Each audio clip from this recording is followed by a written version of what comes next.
this was the week where the No Kings rally protest mass demonstration happened. 7 million people across the country. This is a number that doubled the Women's March in 2016.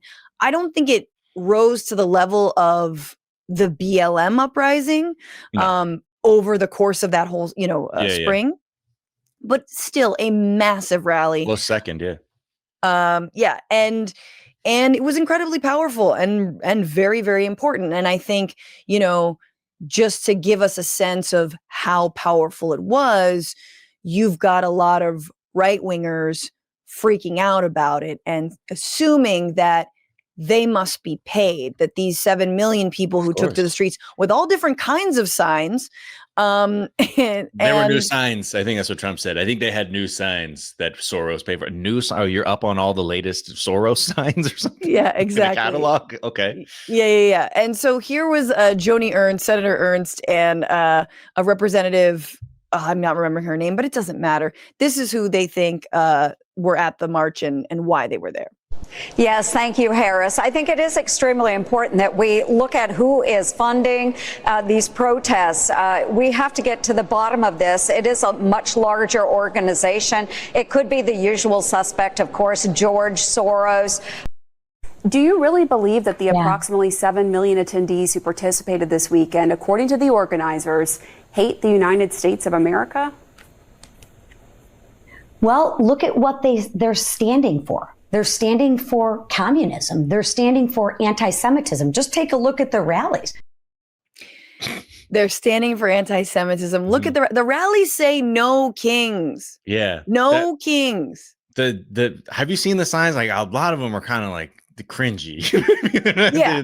They're more offensive to my comedic sensibilities more than anything in a lot of the cases. I will say versus like 20 years ago, man, when you step outside, this is my whole thing with going to a demo. Like if I don't have a good sign, it's like not having a good outfit when you go, see a select, like, some concert that you really like. Beyonce's totally going to see me if I go to her show. So I need to dress nice. The point is you've got to have a nice sign. The signs these days have like taken a massive step up. So like sometimes I get embarrassed about my sign, but you're absolutely right that it's like, the point is no one is above the law. Yeah. Donald Trump is acting above the law. He's basically sicking the U.S. military, the National Guard on Americans, on all of us. And there's no such thing as due process anymore. He's obliterated, any kind of legal immigration system. He thinks he's above the law. He thinks the rules don't apply to him. It is no kings. But if you caught that, they're all paid by Soros and it's anti-Semitic. Well, George Soros is Jewish, of course. That's in part why. That's why you evoke the name. That's why you evoke the name because of your own anti-Semitism. Exactly. That's why you're doing that. But then if you actually not to get too deep in the Soros stuff, but apparently like the right also calls him a Nazi collaborator because he's a Holocaust survivor and was I think made to, point out or I don't know the exact history, but basically was told to rat on his, Jewish neighbors. And so they think they basically claim that he's also anti-Semitic. They want to have it all ways. Every single time, even with just the build up to the rally, right? Everybody was in their Benny Johnson bag doing my infant child died in a drug fire after mass shootings line about what these rallies were going to be. You had Mike Johnson be it's going to be very violent. You're going to see people out there who hate America. This is a hate America rally. And, we can't have this in our country anymore. And these people were very violent. And you get teachers. That was good, but not enough smile and not enough filler. But good. Wow. I'm with the ears, the facials. I'm still getting intact. Podcasting. Yeah. But and then you see that it's just normal people. It's older people. It's a lot of white people. And then you get all these other characterizations it doesn't actually matter. Actually. And also okay, no arrests from what I saw, no arrests, no incidents. And, that speaks to who is behind it is not George Soros. It's indivisible, right? Yeah. It is 50-51 movement, which again, they're great organizations, but they're not exactly the most militant of organizations. They openly had a, this is a nonviolent space. And like, let's say. And it ends at 1. Exactly. And it ends at 1, and y'all. We're not. I'll go use the bathroom at Starbucks and we go home. This is my problem with protesting in the United States. A lot of ways. It's like, no, just stay out. You could just make a community situation of it. But, Antifa, to the extent that they do exist, or like Black Bloc, like they're not going to this. You know what I mean? Like they're not. No, they're laughing at. They're like, bro, this is not for us. This is how a lot of more militant leftists speak about it. They're like, the very cynical versions, like this is just a co-opt. This is an operation, just co-opt the movement and redirect people to the Democratic Party, whatever. I'm like, yeah, right. and I'm sure that is too. But the fact of the matter is, there are enough people who are completely disillusioned with what's happening that it's not going to be as tidy as, like, that's a very, I feel like, reductive way to look at it. And I think, let them, 1,000 flowers bloom. I think this is very important. It really does. Look, there have to be safe spaces for people who have children, people with disabilities, people who are elderly, like people who cannot risk arrest for whatever reason, immigration status. Like, it is really important to have these mass things. And before we move to the critiques, because I do think there's one interesting critique I wanted to bring up. Let's go to the other reaction we saw from the president of the United States. Yes, he is the president. So whatever you're about to see, know that this is coming from a, now demolished Oval Office, White House. This is part of. It's just the East Wing. It's just the. It's been blown apart right now. Yeah. No, the best part about the demolishing of the East Wing is it looks like a real one small little digger. The photo we have doing all that. I don't know. It's doing great work. Yeah. This is what Trump tweeted. And I'm gonna because there's a copyrighted song over it. Trump takes off in a fighter jet. All right. Sorry, Kenny. Don't get it copyright stricken. That's just too good, Miles. Thank you. Okay, so he's got a crown on. This is very realistic. He's got a crown on. I'm pretty sure they did film this, right? This looks film that, and he did his blending good today. Yeah, I'm sure you want the oxygen hose pinned against the strap of a seatbelt. Doesn't it go over your mouth, or is it just? Doesn't it go over your nose? No, I don't know. Look, we wanted to really capture the president's riz. We don't want to cover that face. He's not Bane, okay? We wanted to show his nose a little bit. Really I think it was like thinking or something. Okay, so he's flying, and then all of a sudden, I don't know what the fighter jet that is. The fighter jet starts dumping there's our healthcare insurance. Yes, there's our healthcare. I'm surprised these are not just poor people that are being dropped, but it's his own feces, I think. Just a lot of feces falls down. I'm sorry, that was just kind of a funny. It's a pretty good still. It's a funny still. Basically, dumps a bunch of sewage onto protesters for No King's Day. This is actually an influencer, Harry is it his last name, Enton? I don't know. I forgot his last name, but Harry. He's very big on TikTok. I've been on Piers Morgan segments with him. So he gets it dumped all over him. Harry Enton's the CNN data guy. Whatever. Yeah. Same thing. I don't ask aspersions on data guru Harry Enton of CNN. Harry Cezanne, I'm sorry. Don't get Harry Enton part of this mess. Is that the one who talks I just love how brusquely Manhattan he is.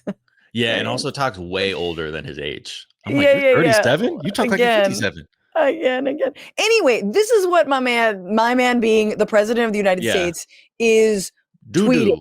Yeah. Doo-doo. Poo-poo on you. Yep. Because, I guess if you don't have the optics of, burning autonomous vehicles or something that you can just play on a loop to be and look at what they did. They're losing it out there. And you just have a bunch of normal looking American people with signs and kids.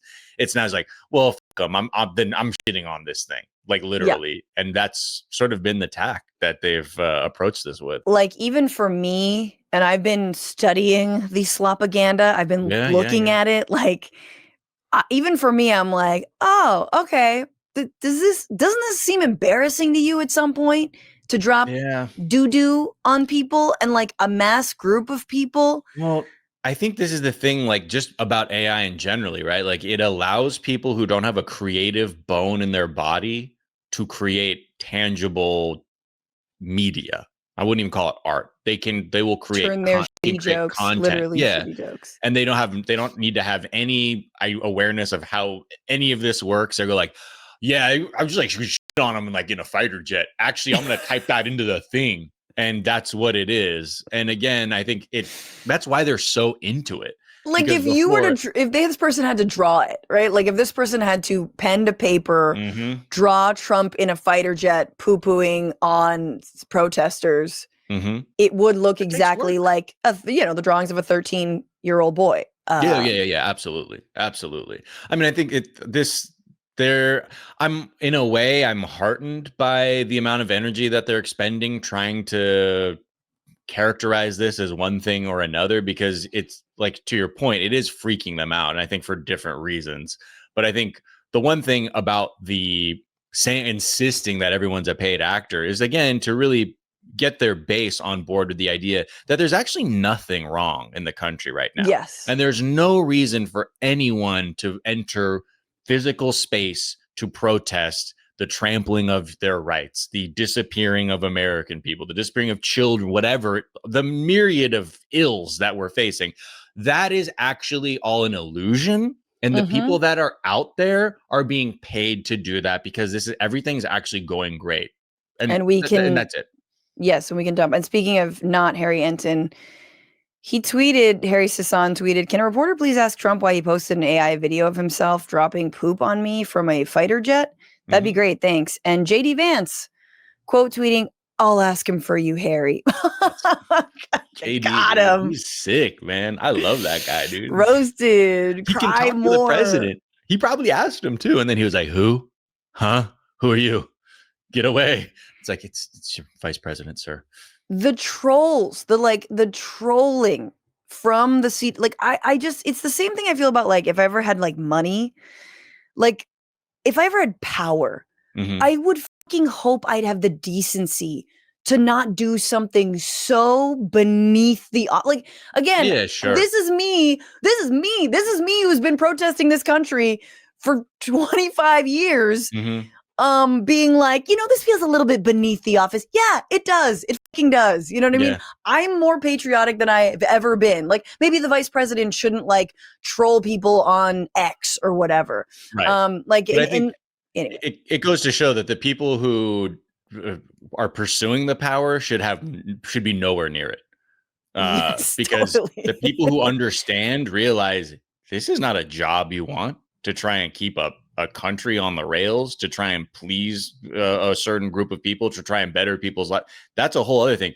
With Dan Bongino finding out the hard way, he's like, we got to get up every morning. Like, what? He's like, can I podcast? No, what? You're the deputy director. Share an office with Cash Patel. Oh man! All right, I'm taking lunch. I'm gonna take a long lunch. All right, but like, with the whole MAGA set now, it's just a means to an end. The office is meaningless. They're just they just need whatever technical title they need to then be able to say, well, I'm above the regulations. I mean, Teal's already in there. Like, their dudes are in there. Andreessen's in there. Teal's in there.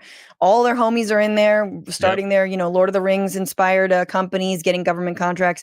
What's going on, Frantifa? If you haven't already, subscribe to this channel right now. Hit that button. And also, you can become a patron and support the show every single week. Get access to bonus episodes and exclusive merchandise. Patreon.com/Bitchuation Room. Do it.